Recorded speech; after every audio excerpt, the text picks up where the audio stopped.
Bismillah ar-Rahman ar-Rahim wa bihi nasta'een. The floor is open. If anybody has any questions, you can just raise your hand. Anybody has any questions? The floor is open. Yes, brother. Now. Recently we see on the TV Muslim brothers committing suicide. Is that really martyrdom? Your opinion? Okay, this is a question that is now on the level of ifta, of the muftis. And there's two major opinions about this at this point in time. The asl, the basis for Muslims is that we don't commit suicide, we don't kill ourselves. That is the basis. And it is reported that there was a person who was in a battle and he died. And the Prophet ﷺ said, he's in the fire. And so nobody knew why he said that. But then when they described how he died, he had a spear in him and he killed himself. Right? So that is suicide or is intihar. So some of the scholars are taking that position, that there's no possible way. Other scholars in Philistine and other places have taken the position that in this case it's not suicide, because the person doesn't intend to kill themselves, and it's like jumping in battle. Like some people would jump into battle and they would fight, and then they knew they were going to die, but their intention is not to kill themselves. So as long as they're not killing non-combatants, you're not supposed to kill people who are not fighting. But in the case of Palestine, it has become darura. It has become necessity. وَالضُّرُورَاتْ تُبِيحَ الْمَحْظُورَاتِ. And necessity makes permissible what is not normally permissible. So because of this, the scholars there have said that the intention is totally different, and this is a special situation, and they have permitted this thing. But that is the job of, I'm not a mufti, that's the job of the mufti, and they have made this decision there, and they've decided that it is permissible. Allahu A'lam. Allah knows best. We only ask Allah to accept, a person, whatever a person's intention is. May Allah accept their intentions, man. May Allah accept their intentions. Any other questions? Yes, brother. How do you think you'll recognize your leader? Excuse me? How do you think you'll recognize your leader? Good question. The leader, in what sense do you mean the leader? Okay, there's leadership on different levels. You're talking about the Khalifa of the Muslim world? Okay, well...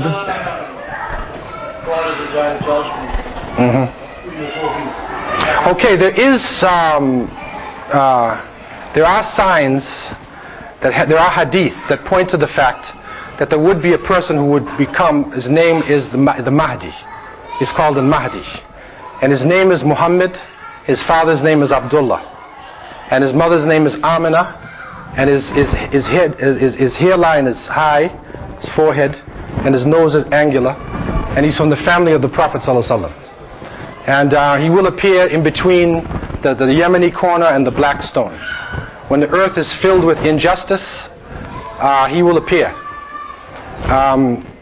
وَيُصْلِحُهُ اللَّهُ فِي لَيْلَةٍ. In one hadith it said Allah would bring him together in one night.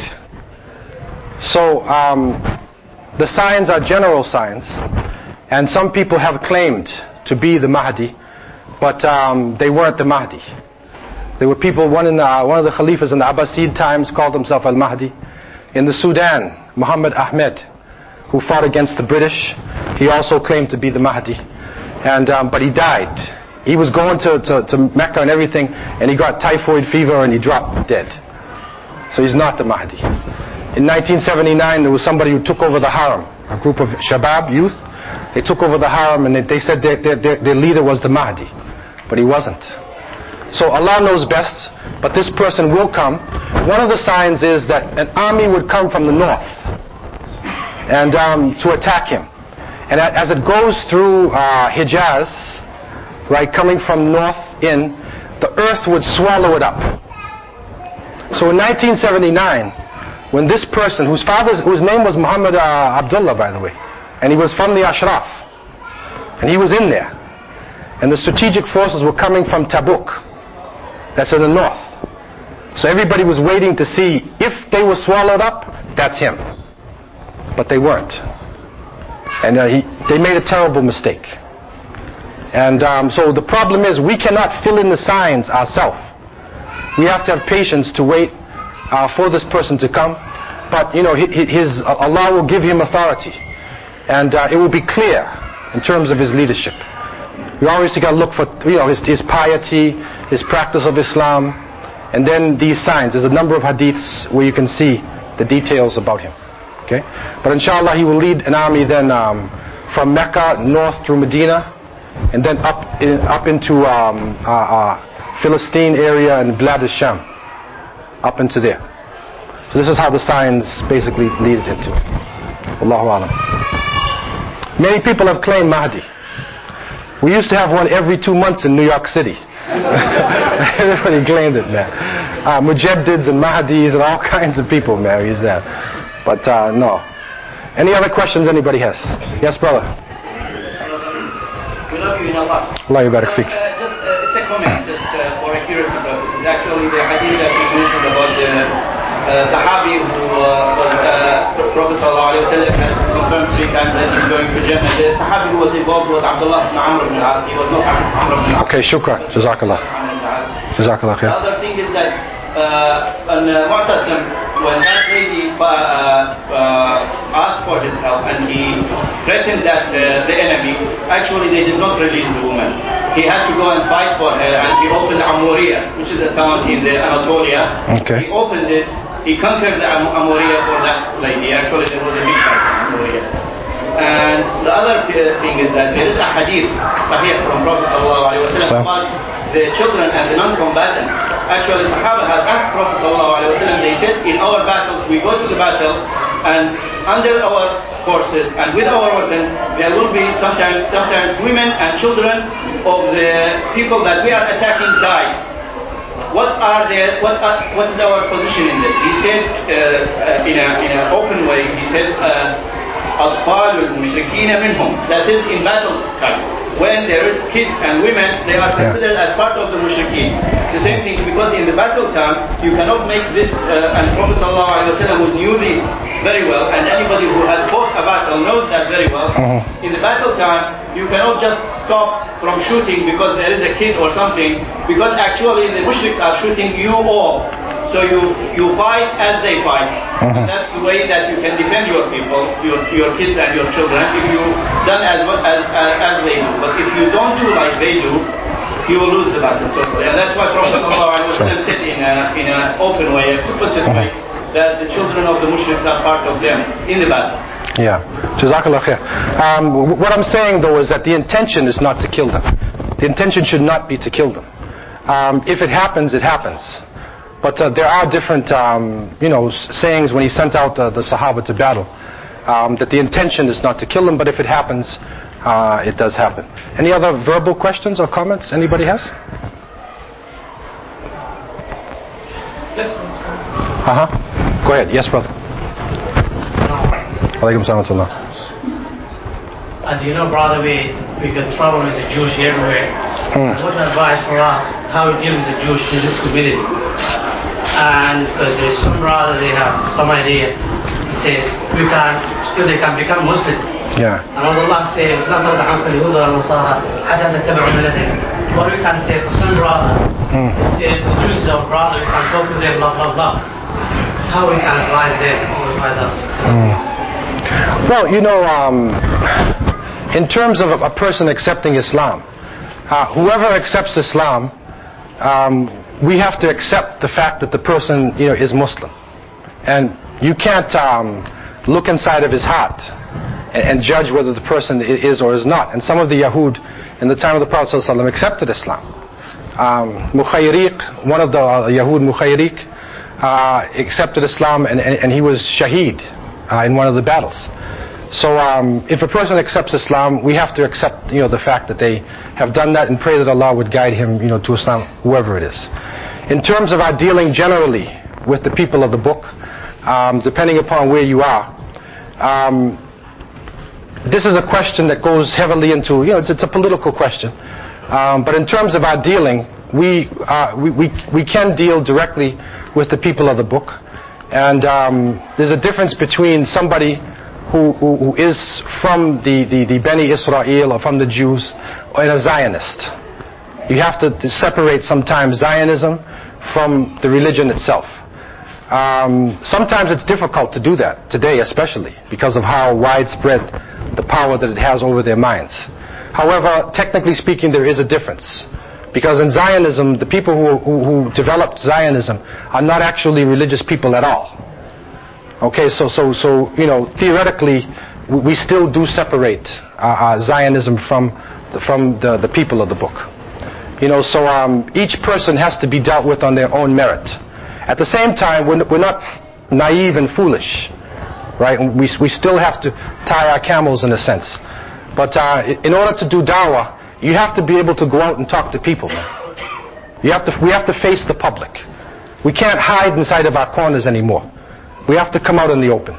And if there are some people out in the public, who we don't like, or who are different than us, still it should not stop us from spreading the word of Allah subhanahu wa ta'ala, and then openly, coming out with our Islam. Because there's so much propaganda against Islam today that it's important for us to express ourselves publicly and express ourselves openly in front of people without any fear or worry about who we're dealing with. Allahu Akbar. Any other questions anybody has? Yes, brother. You just give us a brief on the American Muslims. How do they organize themselves and the likelihood of influencing the American? What is happening in America is that because when the slaves were taken from West Africa, about 30%, at least 30% of the slaves were Muslims. And so within the heritage of African Americans is a strong connection with Islam. And so there are large amounts of African Americans who are accepting Islam now. And also because the freedom and the equality that Islam gives, Allah has willed that African Americans would enter into large groups. But the new policy being used in America is not just divide and conquer, it's confuse and conquer.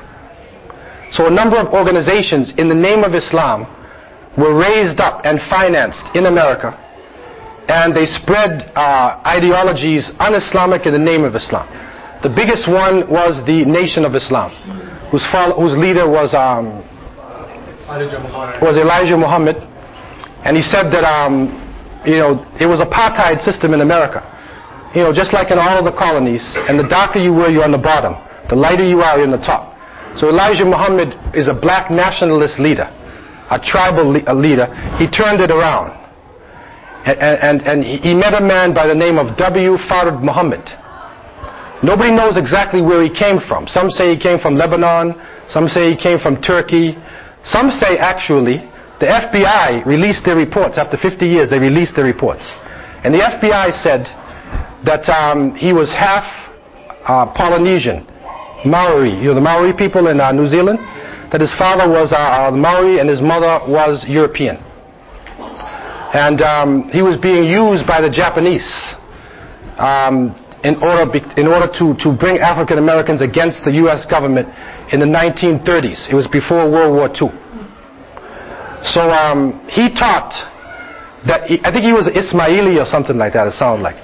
But he taught numbers and things like Ismailis. And he taught that Allah was a man, well, Iyadu Billah, and so there's a spaceship flying around. And every 144,000 years, one of the scientists becomes Allah. This is what he taught. Now, nobody knew Islam in America, right? They didn't know Islam. And so, but he also taught you should be clean, you should stand up for the truth, right? And he said that black people are the children of God, and that white people are devils, created by an evil scientist named Yaqub. Okay? Now, of course, these things have nothing to do with Islam. But there was so much racism in America that the people believed him. And he also taught self-respect, independence, and so they joined this organization. And until a man by the name of Malcolm X, or Malcolm Little, joined the group, and he became the greatest speaker for Elijah Muhammad. But he was a very sincere person.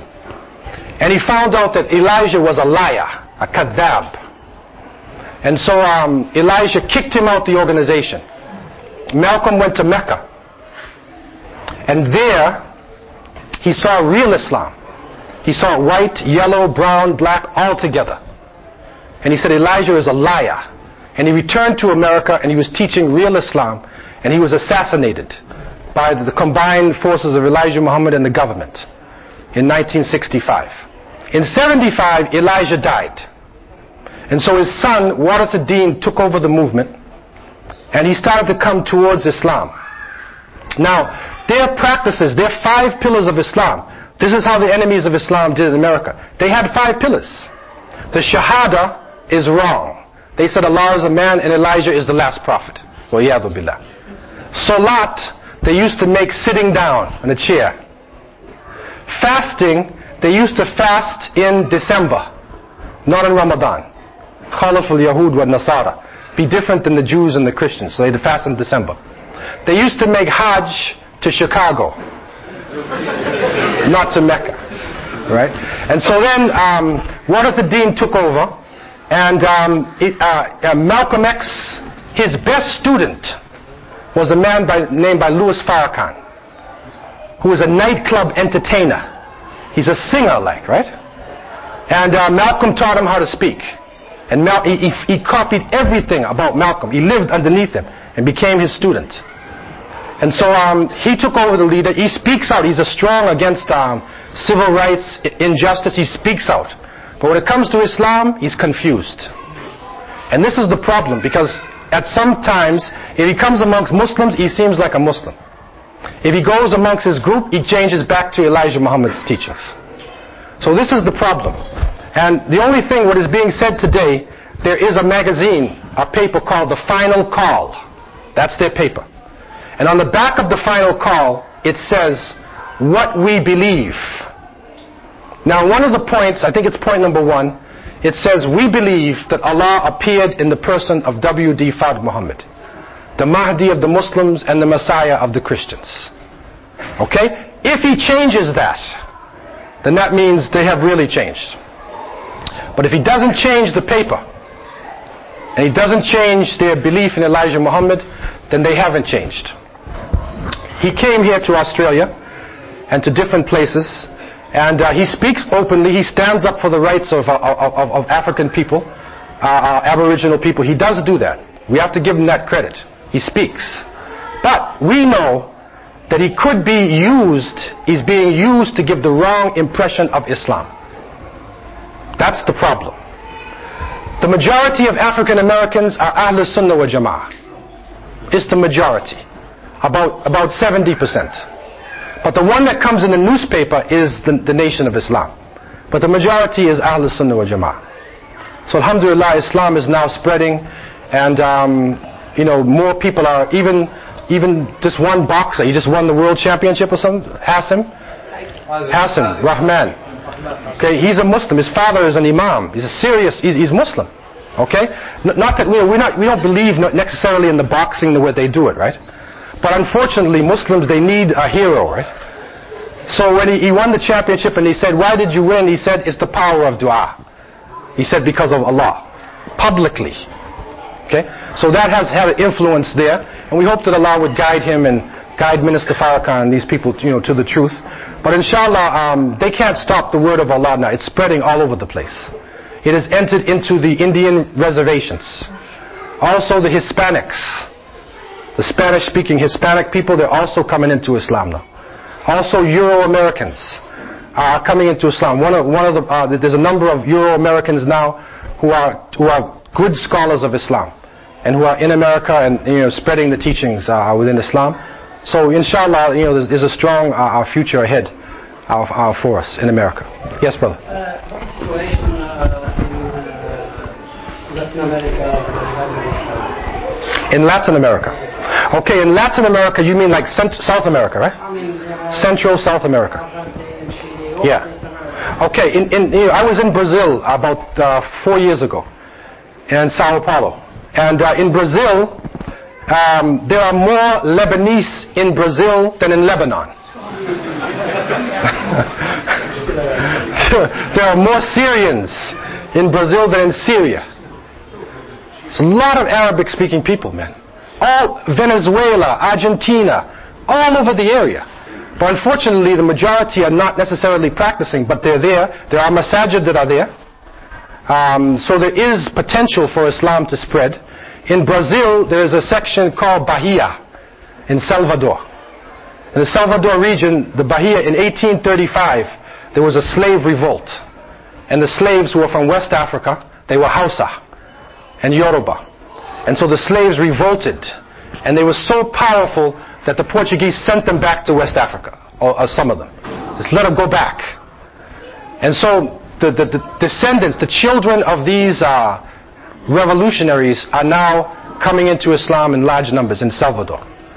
So in Guyana, in British Guyana, in Suriname, Dutch Guyana, there's a lot of Muslims. There's a revival of Islam. There's a lot of Muslims there. In Venezuela, Caracas, there's 100,000 Arabs in Caracas. Big masjids, there's communities, everything is there. You know, so, more dawah efforts need to be made to take it to the people. This is really the problem in many countries. We haven't given the dawah properly to the masses of the people. This is really what we face everywhere now. How to give the dawah to the people. It's critical. Allahu Alam. Any other questions anybody has? Yes, brother. You mentioned heading towards globalization. You have the internet and other resources. Do you have trustable resource just to argue by the name of Islam to say don't read this magazine or don't trust that book? Do we have resources? Have that resource on the internet? Yeah. No, well, it's internet, whatever you Well, there are different websites on the internet where there are Muslims who are responding to the attacks against Islam. Yeah, but if I'm not wrong, it's over 30% of website area which is by the name of Islam, but actually when you read underneath it, it's actually sponsored by Christians. Yeah, there are some dangerous sites. And maybe the groups like ISNA and people who are on the site would know. I got the list once myself. There's a whole list of sites where the people are Christian missionaries and they say like true Islam and stuff like that. So you go into the website, you think it's Islam, but it's not. They even have a gay Muslim site. They have this thing there, you know. And we have this problem in Canada too. They call themselves min alaq. They're always talking about this blood clots and alaq and stuff.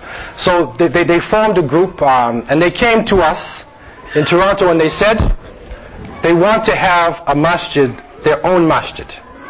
Because what happened in Toronto, I don't know if it happens here, but the gays are all in one section. They have a place where they pick each other up. So there was racism, so all the brown gays were all together. Right. And so then the Muslim ones, they found themselves together and they went to a community center and the government gave them a grant. And they said, you're a minority in a minority. And so they came and they called me and they said that we want to have our own center and we call ourselves Min Alaq, which is Gay, Lesbian, Bisexual, Islamic Support Group. That's what they call themselves. So they said, what is the position of Islam on homosexuality? They asked me this. It's a newspaper, right? So I said, put my name in the paper. The position is death. And we cannot change Islam. But then they said to me, and this is a question you got to consider. They said, what happens if a homosexual comes to the masjid? What are you going to do? So we said, Inna Allah yaghfiru dhunuba jami'an. Allah forgives all sins. If he's serious, and a person came to me, and he came in the office and he said he was homosexual and he cried. And I said, what happened to you, man? And he said, my father abused me. He's a Muslim. So we felt sorry for the guy. I said, brother, you know you're sick? And he said, I'm sick. So we sent him to a Muslim psychiatrist so he can work through his problem and then bring him back into the masjid.